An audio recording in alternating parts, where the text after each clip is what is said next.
Maintenant, passons à Jean-Marc Jancovici. Bonjour Jean-Marc Jancovici. Bonjour. Merci également d'avoir accepté notre invitation. Vous êtes ingénieur, X-Télécom, spécialiste de l'énergie et du climat. Vous êtes président de The Shift Project, co-dirigeant de Carbone 4, qui est une entreprise de conseil dans le domaine du climat. Vous enseignez à Mines ParisTech et comme Valérie, vous êtes membre du Haut Conseil pour le climat. Alors vous allez nous parler de transition énergétique de manière générale, mais avec un focus pour l'aérien, j'en doute pas. Bon, j'ai envie de vous dire, j'ai un point qui m'interpelle. Parce que, Michel l'a dit, moi je l'ai dit aussi un petit peu avant, on aime bien les choses holistiques, on aime bien poser le problème de manière holistique, en prenant en compte les rôles industriels, économiques, sociaux, culturels de chaque secteur qui contribuent à l'effet de serre. Donc, dans ce contexte-là, quand on définit un budget carbone pour l'aérien en France, est-ce une donnée robuste? Bon, je ne vous demande pas d'y répondre tout de suite, mais je pense que peut-être que dans le courant de votre présentation, c'est quelque chose que vous pouvez adresser. Vous avez la parole, Jean-Marc. Merci. Oh bah, je peux répondre très rapidement à votre question. Ce n'est pas plus robuste qu'une préférence. Tout budget toute allocation du budget, enfin comment dire, toute allocation à une activité donnée au sein d'un budget carbone global, dont Valérie a parlé, ne peut relever que d'une préférence. Donc ce que la Terre voit, c'est le budget carbone global. Et après, au sein, qu'on donne plus de place à la viande, à la voiture, à l'avion, au chauffage ou à la fabrication d'ordinateurs, ça c'est une préférence collective. Alors moi j'ai préparé également une présentation et comme je suis un trapéziste sans filet, je vais tenter de la passer moi-même à partir de mon ordinateur. Est-ce que normalement vous voyez la slide en plein écran? C'est fait. J'ai activé le partage. Alors j'arrête le partage, je recommence le partage. Voilà, et là c'est bon.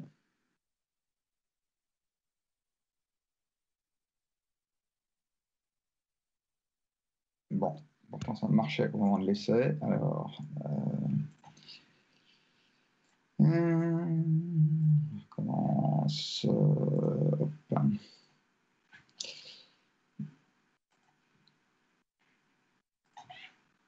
Toujours pas?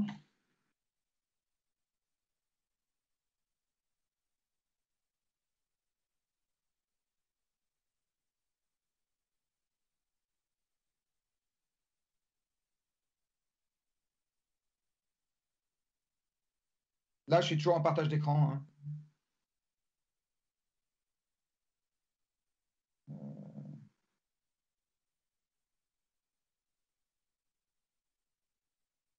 J'ai partagé l'ensemble du bureau parce que je sais que parfois, ça n'aime pas qu'on partage juste une application. Toujours pas? Non.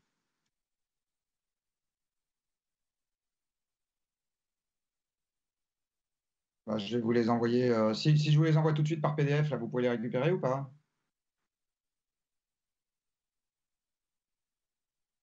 Bon. C'est ennuyeux cette affaire. Alors, je vais quand même arrêter ce truc-là. Bon, bah, je vais faire avec les mains. C'est un peu dommage parce qu'il y a un certain nombre de choses qui, avec les mains, passeront mal. Mais enfin bon. Ce que je voulais tenter de présenter ce matin dans la question de l'aérien et de la transition énergétique, en fait, je vais commencer par résumer les deux conclusions principales que je voulais tenter d'étayer avec un certain nombre de graphiques. La première, c'est que ce qui a fait la révolution industrielle des 19e et 20e siècles, dont le transport aérien est une des excroissances, entre guillemets, c'est-à-dire un des éléments qui est observable aujourd'hui, c'est l'abondance énergétique. Donc en gros, le transport aérien est né avec le pétrole abondant et ma conclusion personnelle, c'est qu'il, entre guillemets, mourra, c'est-à-dire déclinera avec le déclin du pétrole abondant. Et la deuxième conclusion que je voulais exposer ce matin, c'est que après la croissance, nous allons avoir la décroissance. Non pas que je le souhaite, mais parce que c'est comme ça. Après la jeunesse, il y a la vieillesse, etc. Tous les systèmes naissent puis meurent. Et donc, il va falloir transitionner en décroissance pour le transport aérien comme pour le reste.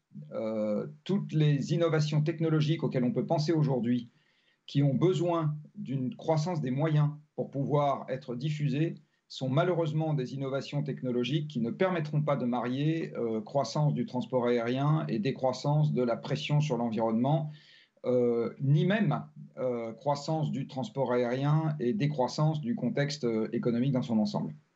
Voilà, c'était ça les deux conclusions principales que je voulais étayer. Alors, je vais commencer par la première. Quand on parle énergie, très souvent, la majeure partie des gens ont des idées un peu fausses sur la façon dont il faut comprendre ce terme.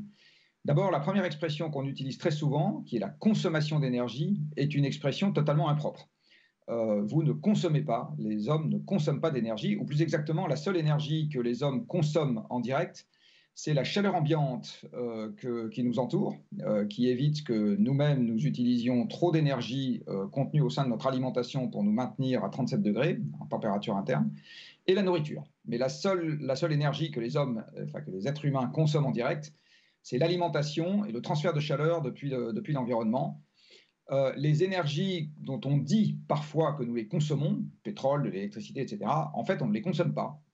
C'est un abus de langage d'utiliser cette expression, parce que, sauf erreur de ma part, personne n'a jamais bu un bol de kérosène. Enfin, moi, je vous le déconseille, ça ne va pas être terrible. Personne n'a jamais mis durablement ses doigts dans la prise, sinon vous avez quelques petits ennuis.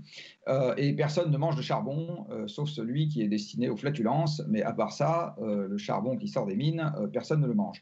Donc en fait, quand on dit qu'on consomme de l'énergie, l'expression est impropre, ce n'est pas quelque chose qu'on utilise en tant que tel. Quand on dit qu'on consomme de l'énergie, ce qu'il faut comprendre, et à partir de maintenant, je vous invite toujours à remplacer consommer de l'énergie par ce que je vais vous dire, c'est domestiquer une machine. En fait, consommer de l'énergie, c'est mettre à son profit la force mécanique ou le service rendu par une machine. Donc, je consomme de l'énergie quand j'utilise une voiture. En fait, ce qui me rend service, ce n'est pas le pétrole, c'est la voiture. Je consomme de l'énergie quand j'appuie sur le bouton d'un ascenseur, mais en fait, ce qui me rend service, ce n'est pas l'électricité, c'est l'ascenseur. Je consomme de l'énergie quand j'utilise un mixeur à soupe, mais ce qui me rend service, ce n'est pas l'électricité, c'est le fait que j'ai de la force mécanique pour mixer la soupe, etc. etc. Et donc, je consomme de l'électricité quand j'utilise une visioconférence, mais en fait, ce qui me rend service, ce n'est pas l'électricité, c'est le fait que je puisse voir une image qui représente quelque chose qui est distant de l'endroit où je me trouve. Donc, consommer de l'énergie, c'est une expression qui est tout à fait impropre, de même que produire de l'énergie est une expression qui est tout à fait impropre. En fait, comme vous savez probablement, si on a tout un tas d'étudiants venant de tout un tas d'écoles respectables, c'est que la première loi de la thermodynamique empêche l'énergie d'être consommée, produite, détruite ou créée dans un système clos. En fait, tout ce qu'on peut faire avec l'énergie, c'est la transformer. C'est la seule chose qui soit à notre portée. Et donc, consommer de l'énergie, en fait, c'est rentrer une énergie qui est déjà disponible, qu'on a trouvée dans l'environnement, dans un convertisseur, qui peut être nous, s'il s'agit de manger, qui peut être un avion, s'il s'agit de voler. Et ce convertisseur va transformer l'énergie que nous mettons dedans en autre chose que nous considérons comme étant intéressant. Donc l'énergie, c'est quelque chose qui ne se consomme pas pour les hommes. Et par ailleurs, l'énergie en physique, comme vous le savez probablement, c'est ce qui quantifie le changement d'état de l'environnement. Donc, consommer de l'énergie, en fait, je vais vous le dire autrement, c'est utiliser un convertisseur qui permet de changer quelque chose dans l'environnement. Voilà, c'est ça, consommer de l'énergie. Et plus on consomme d'énergie, plus en fait on utilise de convertisseurs pour modifier à large échelle notre environnement. De là, vous pouvez tirer une première conclusion qui est que plus on consomme d'énergie, plus on modifie ce qui nous entoure, et donc plus par définition, il est difficile d'être entre guillemets propre, puisque quand on est propre, c'est que comme dans les toilettes, on a laissé le truc dans l'état dans lequel il était en entrant. Or, il se trouve que consommer de l'énergie, c'est par définition changer quelque chose dans le monde qui nous entoure, et donc augmenter le nombre d'effets indésirables du quelque chose en question. L'énergie que nous utilisons, c'est-à-dire les convertisseurs que nous utilisons, ont fondamentalement changé depuis 2 siècles. Vous savez que de temps en temps, un certain nombre de gens revendiquent le fait que nous puissions aller vers un monde totalement renouvelable et du reste, le transport aérien n'y fait pas exception puisque de temps en temps, il est question de faire voler les avions uniquement avec du jus de citron, du jus de betterave légèrement transformé. Alors en fait, le monde 100% renouvelable est un monde que les hommes et les femmes connaissent très très bien puisque c'est le monde dans lequel nous avons vécu, enfin pas moi, mais nos ancêtres, jusqu'à il y a 2 siècles. Jusqu'à il y a 2 siècles, le monde des êtres humains était parfaitement renouvelable. Nous avions une marine à voile faite avec des bateaux renouvelables, en bois renouvelable, poussés par un vent renouvelable, avec des voiles en lin et en coton renouvelable. Enfin, tout ça était parfaitement renouvelable. Et même le début du transport aérien a été fait avec du papier. Sauf erreur de ma part, je crois que la montgolfière des frères Montgolfier était faite en papier. C'est pour ça qu'il y a eu un fabricant de papier qui porte ce même nom, avec un feu de bois qui est tout à fait renouvelable pour faire de la chaleur. Bref, on est passé du renouvelable, qui était notre lot commun absolument partout, au non renouvelable absolument partout. Nous sommes passés au transport non renouvelable, qu'il s'agisse du transport routier, maritime ou aérien. On est passé à l'agriculture non renouvelable, qui utilise des engrais azotés faits à partir de gaz, qui utilise des tracteurs utilisant du diesel, des phytosanitaires utilisant la chimie organique, etc. Bref, on est passé du renouvelable au non renouvelable, et c'est précisément ça qui a permis l'émergence de la civilisation industrielle, en passant de sources qui étaient non pilotables et diffuses pour l'essentiel, à des sources qui sont concentrées et pilotables. L'avion ne décolle pas quand il y a du vent, l'avion décolle quand le pilote a décidé qu'il décollait. L'aéroport ne fonctionne pas quand il y a du vent, l'aéroport fonctionne quand les gestionnaires de l'aéroport ont décidé que tel vol s'affichait sur le tableau d'affichage et tel tapis roulant allait embarquer la valise qui doit être enregistrée. Donc d'une manière générale, les énergies fossiles, qui aujourd'hui constituent 80% de l'approvisionnement énergétique mondial, se sont développées tout simplement parce qu'elles ont permis d'utiliser des convertisseurs qui étaient totalement pilotables, alors qu'avant, nous étions tributaires des éléments, et il y avait de quoi s'approvisionner en énergie quand les éléments l'avaient décidé. Alors, ce n'était pas nécessairement très grave si la production était stockable. Par exemple, la farine, c'est stockable. Donc, d'avoir des moulins à vent pour moudre la farine, il peut ne pas y avoir de vent pendant une semaine, mais ne pas y avoir de vent pendant 6 mois, c'est quand même rare. Donc, dès qu'on pouvait stocker, ce n'était pas très, très grave d'avoir une source fatale, c'est-à-dire non pilotable, à sa disposition. Par contre, quand on ne peut pas stocker, le vol de 8 heures, vous ne pouvez pas le stocker en disant que vous le déstockerez à 15 heures. Il doit avoir lieu à 8 heures. Donc, quand vous commencez à être tributaire d'une organisation, ou quand vous souhaitez avoir une organisation totalement commandée par les horaires, ce qui est le cas aujourd'hui, cette manifestation, elle commence à l'heure, elle se termine à l'heure, on ne décide pas qu'elle aura lieu s'il y a du vent. Eh bien, à ce moment, les énergies fossiles ont un avantage considérable. Le pétrole est la reine de toutes les énergies fossiles parce que c'est celle qui présente la plus grande densité énergétique par unité de volume et par ailleurs une très grande densité énergétique par unité de poids. Donc quand il s'agit d'embarquer des passagers pour les emmener loin, eh bien, le pétrole est imbattable. Juste pour vous donner un ordre de grandeur, la batterie plomb-acide, donc pas les batteries électriques des voitures électriques, lithium-ion, mais les batteries plomb-acide qui alimentent les démarreurs des voitures, ont une densité énergétique qui est de l'ordre de quelques dizaines de wattheures par kilo de poids, mettons 30 ou 40, alors que le pétrole a une densité énergétique qui est de 10 kWh par kilo de poids. Donc vous voyez, il faut quelques centaines de kilos de batterie plomb-acide pour faire l'équivalent d'un litre, enfin d'un kilo, donc d'1,2 litre de pétrole. C'est la raison pour laquelle le pétrole a battu toutes les autres formes d'énergie, y compris l'électricité, quand il s'est agi d'avoir des transports longue distance, parce que c'est la forme d'énergie qui permet d'emmener la plus grande quantité, pardon pour la répétition, d'énergie avec soi quand il s'agit de se déplacer. Donc le pétrole s'est imposé dans les transports exactement pour cette raison. Alors quand on regarde la quantité de pétrole que nous consommons, ça n'a pas arrêté d'augmenter et c'est vrai également pour le transport aérien. Le transport aérien aujourd'hui consomme, on va dire 2 fois plus de pétrole qu'en 1980. En 1980, le transport aérien consommait 4 millions de barils jour de pétrole dans un monde qui lui-même en consommait 60. Et aujourd'hui, le transport aérien consomme 8 millions, aujourd'hui en 2019, parce que 2020 c'est un peu différent, 8 millions de barils jour, donc ça a doublé, dans un monde qui lui est passé à 100. Donc le transport aérien a vu l'augmentation de la quantité de pétrole qu'il utilise aller plus vite que l'augmentation de la quantité de pétrole consommée dans le monde de façon générale. ce qui est une autre manière de dire que le transport aérien occupe une part croissante de la quantité de pétrole que nous consommons. Et là, on touche du doigt la limite des discours sur l'efficacité unitaire des avions. Hein. Vous aurez probablement tous entendu dans les écoles d'aéronautique que maintenant on fait des moteurs plus efficaces, qu'on consomme moins par siège passager, etc. C'est tout à fait vrai. Mais ni dans le transport aérien, ni dans aucun autre domaine, soit dit en passant, l'efficacité unitaire ne s'est convertie en baisse globale de la consommation. Donc, effectivement, on gagne plus, on gagne un peu par kilomètre, on gagne un peu par siège passager, on gagne, etc. On gagne un peu par moteur de même poussée, mais on n'en profite pas pour faire voler le même nombre de personnes en consommant moins de pétrole.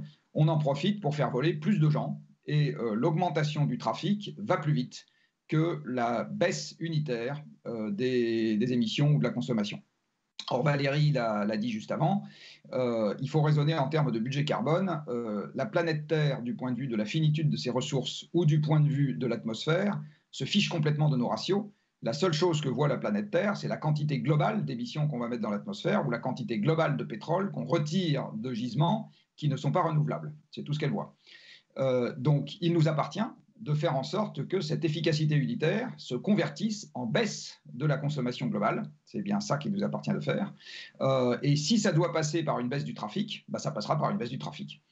Il y a un travail qui a été effectué conjointement par The Ship Project et Supaéro Décarbo, qui vient d'être publié début mars, dont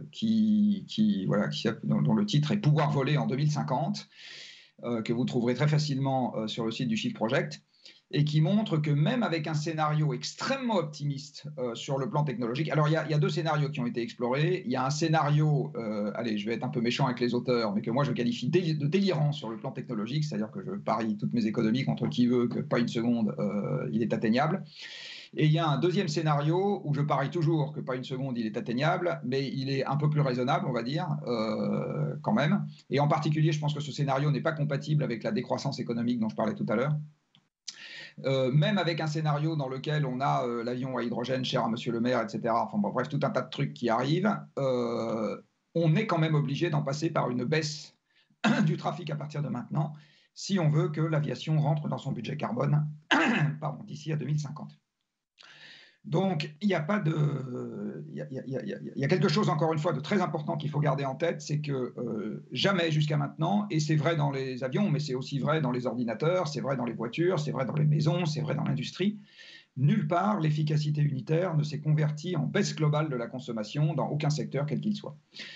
Pour l'avion, il faut y rajouter quelque chose de particulier, qui est que très souvent, on a tendance à raisonner par unité de distance, alors qu'en fait, la bonne manière de raisonner, me semble-t-il, et ça a été pointé par un chercheur des transports, qui est un jeune thésard qui s'appelle Aurélien Bigot, il n'y a pas longtemps, c'est par unité de temps. En fait, ce que nous dit la biologie des êtres humains, c'est qu'il y a des constantes quand on regarde l'histoire de leur déplacement. Et la première constante, c'est que pour les déplacements du quotidien, nous en effectuons à peu près 3 par jour. Depuis qu'il existe des statistiques sur les déplacements des êtres humains, nous avons à peu près 3 déplacements par jour où on sort de chez soi pour aller faire des courses, pour aller au travail, pour aller, je sais pas quoi, voir des amis, au cinéma quand c'était encore possible. Donc avant confinement et Covid, la constante biologique des êtres humains, c'est 3 déplacements par jour. Depuis à peu près 60 ans. Ce qui veut dire que ce qui est à notre main, c'est pas de diminuer le nombre de déplacements, parce qu'un endroit dont on ne sort plus jamais s'appelle une prison, et pendant le Covid, on a trouvé que c'était vraiment pas drôle. C'est de modifier la portée et le type de mode que nous utilisons. Et l'autre statistique que nous avons, c'est que la durée moyenne du déplacement, pour aller au travail, par exemple, elle est raisonnablement constante depuis quelques décennies. Donc en fait, quand on met entre les mains des êtres humains des moyens de transport qui sont plus efficaces, au sens de vous pouvez aller plus vite, par exemple, eh bien, vous n'allez pas aller toujours au même endroit en économisant du temps. Vous allez toujours avoir le même budget temps et aller plus loin. C'est très exactement ce qui se passe pour les déplacements du quotidien. Eh bien, c'est exactement ce qui se passe aussi pour les déplacements longue distance. En fait, la bonne manière de raisonner en ce qui concerne l'avion comparé aux autres modes, c'est pas tellement par kilomètre, c'est par heure de transport. parce que le fait est que notre biologie fait que pour un déplacement longue distance, on accepte d'y consacrer quelques heures, qu'on monte en voiture, en train ou en avion. Personne ne fait de voyage en voiture qui dure une semaine. Enfin, c'est exceptionnel que des gens fassent. Personne ne fait de voyage en train qui dure une semaine, et personne ne fait de voyage en avion qui dure une semaine. En fait, ce qu'on fait quand on fait un voyage longue distance, c'est qu'on monte dans un mode de transport où on est d'accord pour y passer quelques heures, n'importe quoi, entre 3 et 12. Que ce soit la voiture, le train ou l'avion, c'est exactement pareil. Enfin, quand je dis 3 et 12, 3 et 24. Et donc, le bon mode de comparaison de l'avion avec les autres modes de transport, ce n'est pas du tout un mode dans lequel on raisonne par kilomètre, mais c'est un mode dans lequel on raisonne par heure de déplacement, et donc, du coup, par déplacement, parce que c'est à peu près pareil. Et là, l'avion se retrouve dans un rapport de 1 à 10, je dis bien 1 à 10, par rapport au mode concurrent. C'est-à-dire que quand vous montez dans un avion, vous avez signé pour dépenser 10 fois plus de carburant et donc émettre 10 fois plus de CO2 par heure de transport, donc par déplacement, que quand vous montez dans un autre mode de transport. Donc prendre l'avion, je le redis, c'est choisir pour un déplacement donné. Et en général, c'est un déplacement de loisir, parce que les 3/4 des déplacements en avion, c'est des déplacements de loisir. C'est avoir choisi d'aller passer des vacances ou d'aller voir des gens que vous aimez bien en émettant 10 fois plus et en consommant 10 fois plus que si vous aviez fait ça en voiture ou en train. Enfin, en voiture et encore plus en train. J'en reviens à mon énergie. Donc, je vous le disais tout à l'heure, consommer de l'énergie, c'est quelque chose qui, en fait, signifie maîtriser des machines. Et là, il y a un ordre de grandeur qu'il faut que tout le monde ait en tête. C'est qu'à l'instant où je vous parle, là, en ce moment, la totalité du parc de machines qui est en service actif sur Terre, c'est-à-dire la totalité des machines qui, en ce moment même, quand on se parle, est en train de faire quelque chose. Alors, il s'agit des engins de travaux publics qui sont à l'œuvre ici, il s'agit des machines à laver qui sont en train de tourner là, il s'agit des trains ou des ascenseurs ou des laminoirs ou des extrudeurs ou des moissonneuses-batteuses ou des bateaux ou des aspirateurs, parce qu'il y a des gens qui sont en train de faire le ménage en ce moment, ou des dérouleurs de grumes dans l'industrie du bois. Enfin, voilà, toutes les machines qui, à l'instant, on est en train de se parler en ce moment, sont en service actif sur Terre, y compris les machines à filtrer l'eau et les presses à emboutir. Eh bien, elles représentent, toujours à l'instant où je vous parle, une puissance mécanique qui est plusieurs centaines de fois la puissance de l'humanité. Donc le parc de machines que nous avons aujourd'hui construit sur Terre et qui est capable d'opérer sur Terre avec l'énergie que nous leur donnons à manger, avec leurs croquettes pour machines, c'est-à-dire l'énergie, eh bien, ont été capables de démultiplier la puissance musculaire des hommes par plusieurs centaines. Ce qui veut dire que la capacité de transformation de l'environnement à disposition de l'humanité, grâce aux machines, c'est-à-dire grâce à l'énergie, et en particulier à l'énergie fossile, qui fait 80% de cet approvisionnement aujourd'hui, a été multipliée par plusieurs centaines. Ça a une contrepartie économique qui est très importante. L'économie est un vaste système de transformation et n'est qu'un système de transformation. Qu'est-ce que l'économie? C'est un système productif dans lequel on va prendre des ressources naturelles et les transformer pour en faire autre chose qu'on considère être plus valable pour l'humanité. Par exemple, en ce moment, je suis en train, parce que je suis vieux, d'utiliser des lunettes de presbyte pour regarder mon écran. Ces lunettes ont été faites avec des ressources naturelles et on considère que le sable, je ne sais pas si le polycarbonate que j'ai, c'est fait avec du sable, non, c'est de la chimie organique, moi. Donc on considère que le pétrole qui était disponible dans un gisement terrestre, il a un peu moins de valeur pour regarder un écran en y voyant quelque chose que les lunettes que j'ai sur le nez, ce qui est tout à fait vrai. Donc on a eu une activité de transformation qui nous a permis de prendre des ressources naturelles pour en faire autre chose. Et d'une manière générale, la totalité des biens et services que le système économique met à notre disposition, ça n'est rien d'autre que des ressources naturelles transformées par, alors j'allais dire notre activité, en fait pas notre activité, par l'activité des machines. Donc tous les objets qui vous entourent aujourd'hui, absolument tous, ont été fabriqués, transportés, emballés, etc. par des machines, sont parfois eux-mêmes des machines, par exemple l'ordinateur que je suis en train d'utiliser en ce moment. Et ces machines, ce sont elles qui produisent à notre place.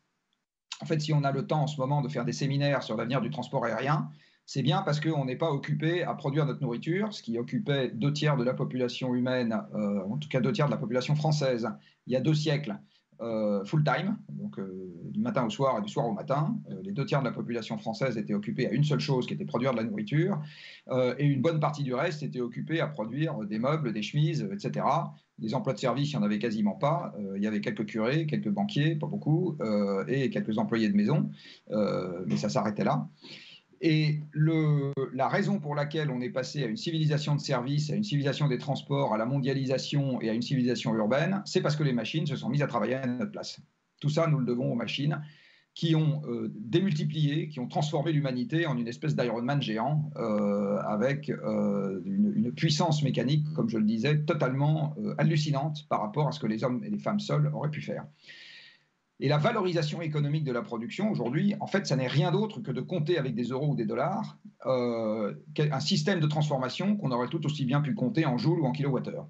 Voilà, donc les euros et les kilowattheures, c'est deux manières de compter la même chose, c'est-à-dire le vaste système de transformation qui va des ressources naturelles vers les produits que nous utilisons, y compris les avions et les aéroports. Alors ça veut dire une chose importante. Quand vous regardez comment est-ce que l'économie mondiale s'écrit en fonction de la quantité totale d'énergie mobilisée par l'humanité, vous obtenez une droite. Si vous regardez sur les 60 dernières années comment évolue le PIB mondial en dollars constants par rapport à la quantité totale d'énergie utilisée dans le monde, vous obtenez une droite. Et c'est normal, parce qu'en gros, l'économie mondiale, elle est proportionnelle au parc de machines en service. C'est vrai pour tous les pays du monde.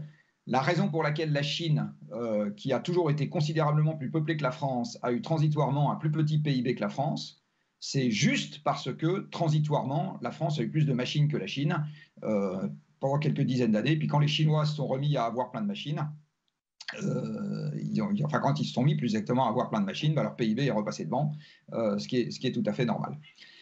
Alors, une fois que je vous ai dit ça, je vous ai dit quelque chose de très important. Je vous ai donc dit que la taille du PIB mondial était conditionnée par l'approvisionnement énergétique mondial. Et l'approvisionnement énergétique mondial est donc fait aujourd'hui à 80% de ressources dites fossiles. Alors, les ressources fossiles ont une caractéristique, c'est qu'elles mettent des dizaines ou des centaines de millions d'années à se former. Le charbon, par exemple, que nous utilisons aujourd'hui, est un dérivé, ou un résidu plus exactement, de plantes qui ont poussé à l'ère du charbon, le Carbonifère, qui s'est terminé il y a environ 300 millions d'années. Et le pétrole et le gaz sont des résidus d'algues et de plancton qui ont vécu à des époques qui s'échelonnent entre il y a 400 millions d'années et il y a 50 millions d'années, pour l'essentiel. Donc ces énergies ne sont pas renouvelables aux échelles de temps historiques. On peut considérer qu'aux échelles de temps historiques, on a un stock de départ de combustibles fossiles planqués sous terre qui est donné une fois pour toutes.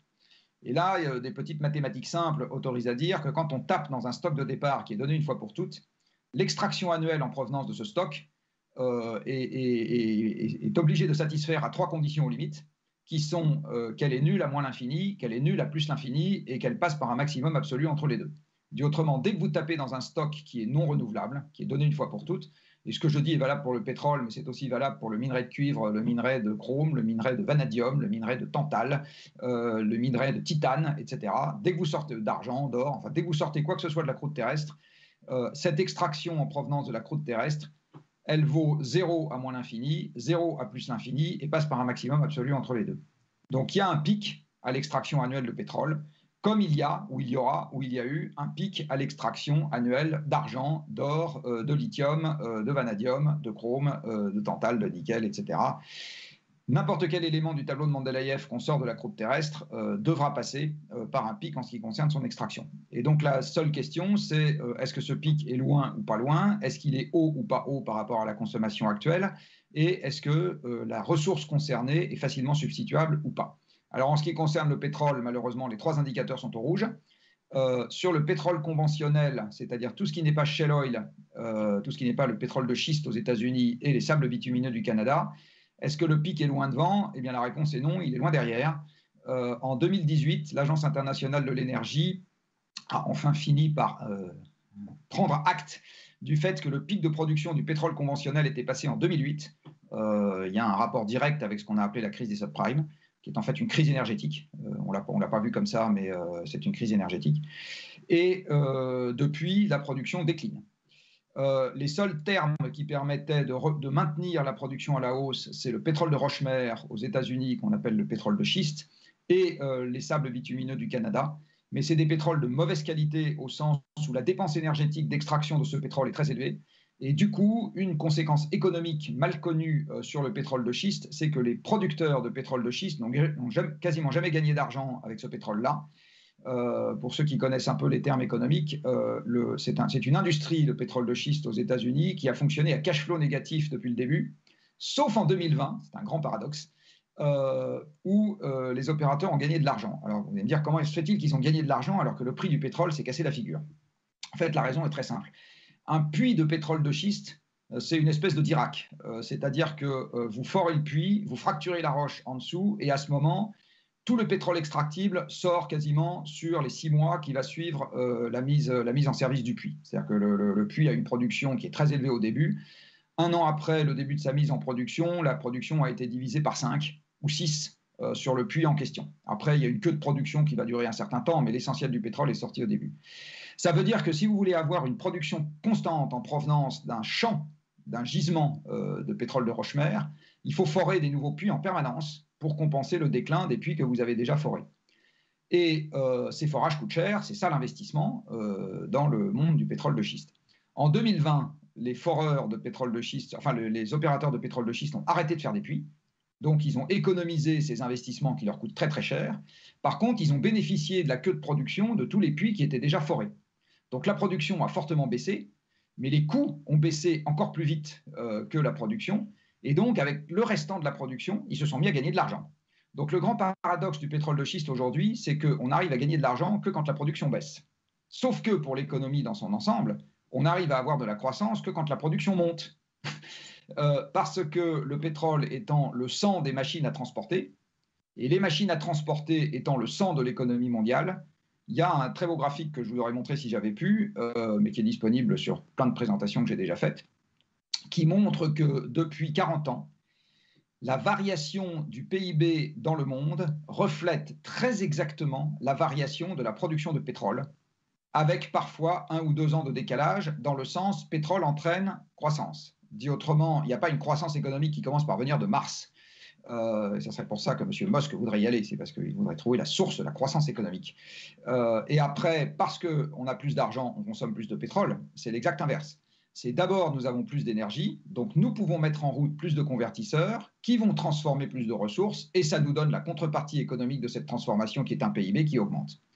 Et le facteur le plus limitant pour la croissance économique depuis maintenant 40 ans, ce n'est pas le nombre de gens au travail. Des gens au travail ou des gens qui voudraient travailler, il y en a trop. C'est pour ça qu'il y a du chômage partout. Donc le travail n'est absolument plus un facteur limitant de l'économie.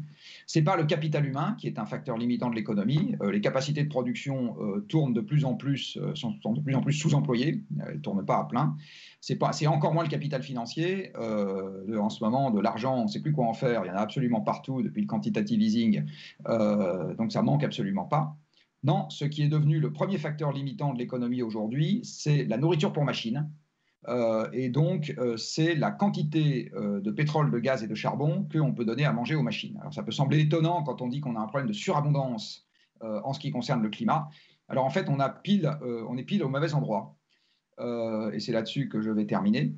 En Europe, en particulier, dans le monde occidental en général, nous sommes désormais dans la situation où nous avons trop de combustibles fossiles pour tenir les 2 degrés de l'accord de Paris, mais déjà plus assez pour retrouver une économie en croissance. Donc en fait, donc si on se contente du déclin géologique du pétrole pour faire le job, ça ira pas assez vite, mais ça ira quand même à une certaine vitesse, c'est-à-dire que nous allons quand même avoir une économie qui sera globalement en contraction.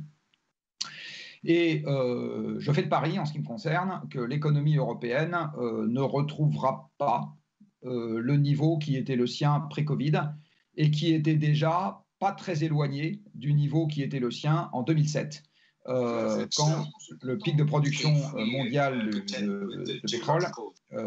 pétrole conventionnel a eu lieu.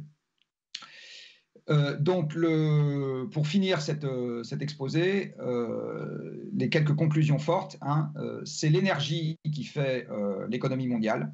Grâce aux machines, nous avons en gros un PIB mondial 200 fois plus élevé que ce qu'il serait si on n'avait que des hommes et des femmes pour travailler avec leurs muscles. Retenez ça en première approximation. Alors, ce n'est pas 200, c'est 100, on va dire, mais c'est à peu près ça. La quantité d'énergie va devoir diminuer de gré ou de force sur la partie fossile. Les énergies renouvelables ne pourront pas compenser les énergies fossiles parce que c'est justement les énergies dont on sort et non pas les énergies vers lesquelles on va. Aujourd'hui, les dispositifs de collecte des énergies renouvelables qui nous excitent tant, les éoliennes et les panneaux solaires, sont fabriqués grâce à un monde très productif sur le plan industriel et donc grâce aux énergies fossiles. L'énergie nucléaire part de trop bas pour qu'elle soit capable de substituer l'énergie fossile, et en plus, elle est dans un contexte qui est trop adverse dans le monde occidental pour tout un tas de raisons. Il n'y a pas qu'un problème d'opinion, il y a un problème d'ouverture des marchés, de libre concurrence. Le nucléaire a besoin de trucs très encadrés et très long terme. Ça n'est pas du tout compatible avec une économie de marché volatile et court-termiste.